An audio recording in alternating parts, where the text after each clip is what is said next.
have one game of evidence with Houston, but isn't that somewhat of a concern with the new staff for your opponent this week? Don't really have much to watch. It's 45-3 at the half. So, I mean, there's not a lot to watch and evaluate other than athletic ability. Is it a little different, though, in this case, because they've got a lot of guys that came from this part of the country that you're at least a little bit more familiar with their past? Athletically, we know who most of them are, but their schemes and what they try to do, I mean, I'm going to guess that they didn't show a lot. It's 24-3 starting to real early in the second quarter, right? Something like that. And then 45-3 at the half. So there's really not a lot to break down. I mean, our coaching staff, we don't put a lot of stock into games when they're 35 points ahead. You just don't put a lot of stock into what they're actually trying to accomplish. That's just us. You talked about the breakdown offensively, a little bit of Tech stuff, it seemed like, and a little bit of too tight, Oklahoma stuff. Defensively, Sladany was at Iowa State for a long time with McCarney up there. Has he stayed pretty consistent? Somewhat. Somewhat. I think he's a good football coach.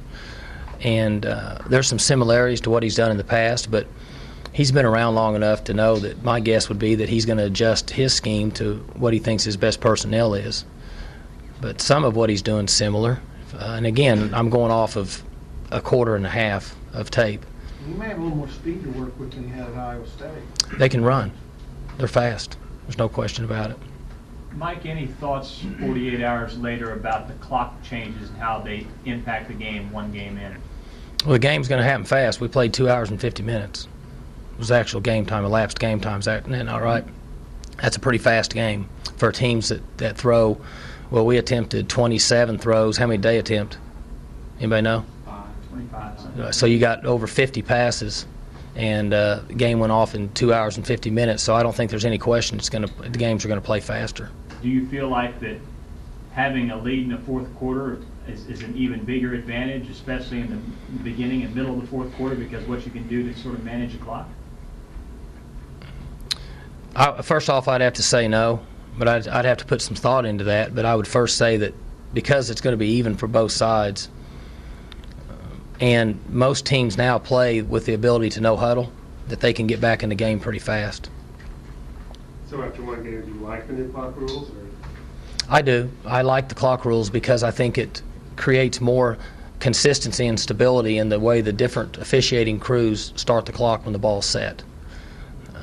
Generally, there's been a discrepancy between 12 and 16 seconds of when the play's stopped and when they set it and think everything's okay and they start a 25-second clock.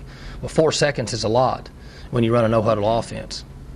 Now, they just pick it up and put it down.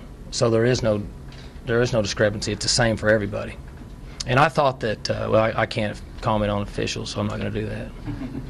You had 69 reps offensively. Was that what you want? I mean, typically in a game like that, I mean, did you get as enough? We would like to have 75 plays, but we didn't get to have very many plays because of special teams.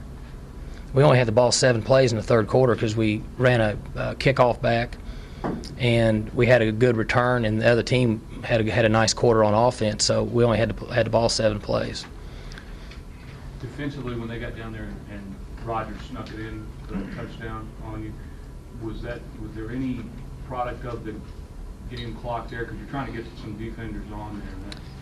Well, that's correct, but really they were 2.5 yards out and they tricked us. I mean, I would not have said they were going to run a sneak on 4th down from 2.5. I mean, you realize how far 2.5 yards is. That's a pretty good ways, and I think they tricked us. We were going to go substitute, but we couldn't. But we still had enough people in there, but we weren't ready for that particular play. I just don't think that anybody thought they would run a sneak from 2.5 yards out, and plus they had just done it from the 4.5. And they got a couple yards, and somebody figured it worked. Why not do it again, I guess, and it did work. After one game and watching the tape, can you just talk about how you thought the play calling and working with Trooper and Gunner and how all that worked out for you guys? Well, the communication was good. We didn't have any issues with play calling, communication, getting the play out there. We had to call a timeout one time because we couldn't hear. And we had some issues early in the game going down whatever way that was, and we couldn't communicate. and so we had some noise problems. But as far as the communication with the coaches and getting everything in, we were standing there waiting a lot. We had a lot of time, so we felt pretty good about that. Hey, Mike, on defense, how did you guys do pressuring the quarterback? Average. I thought we were better in this game than we'd been in gap control and being forceful and holding up. But our pressure of the passer was better, but still very average. Are there any specific guys that you're looking for to kind of step that up and improve that? It's got to be your ends. It's got to be Burton and Hugo and Jeremiah. Somebody else plays out there. Can't remember who it is. Jamie, and then Rachetti when he gets going. You know, those guys have got to be where your pressure comes from. Was this kind of the best possible scenario for you, that you go out and you get a road win against the BCS conference team, and yet there is enough that you're seeing in the film that you've got these guys' attention for this next week? Oh, no question. You know, still, we just talked about it as a staff. You know, you win by 39 to, what was it, 12? 13 or whatever, so however many points we won by, and then you watch the tape and you wonder how you won by that many points, because there's still so many mistakes in college football. But it's been that way a lot, so it's never been an issue on keeping the guys focused and understanding there's a long way to go. We can get better in special teams and defense, and offensively we were pretty average, and so I don't think that's ever been a problem, getting the guys focused to play the next game. And it helps that we're able to watch the tape on Houston and see how athletic they are and how well they played in their first game. Like, you got, I think, something like 18 guys from the Houston area. Do you think this game might have a little more special meaning because you'll have a lot of guys on your team that will be playing against guys that they probably played with in high school and guys they know? You know, I don't think that really factors in, other than maybe them knowing them in high school some, but we get in such a routine in college football during the season. It's day off on Sunday, and Monday's a long day, and practice at night, and then Tuesday's heavy, and Wednesday's a little lighter, and Thursday. I mean, it becomes such a routine, and you have to stay focused throughout the season. I mean, that's so important. And people say, is this a big game? They're all big games. I do think that the players from Houston do enjoy playing this game just because they get a good following from down there. But other than that, I would think would be relatively the same. Kristen, I'm in a media interview. I'll call you back. Thanks. She gets mad when I don't answer. She asks just to answer and tell me that, so that's what I do. That's good policy. Well, she just says, at least answer and tell me you're busy, so I'm answering and telling I'm busy. You were asked, along the lines of that question, you were asked this morning on the conference call Right. about the revenge motivation. You do have a lot of guys on this team that went to Houston that time. And Yeah, but I don't know, and I could be wrong. My opinion is there's just not much revenge involved in it. I mean, these guys are, I've said it before, they're in a routine, they're in class, they're trying to do well in school, and they're just trying to take care of everything, and they don't really worry about all that other stuff.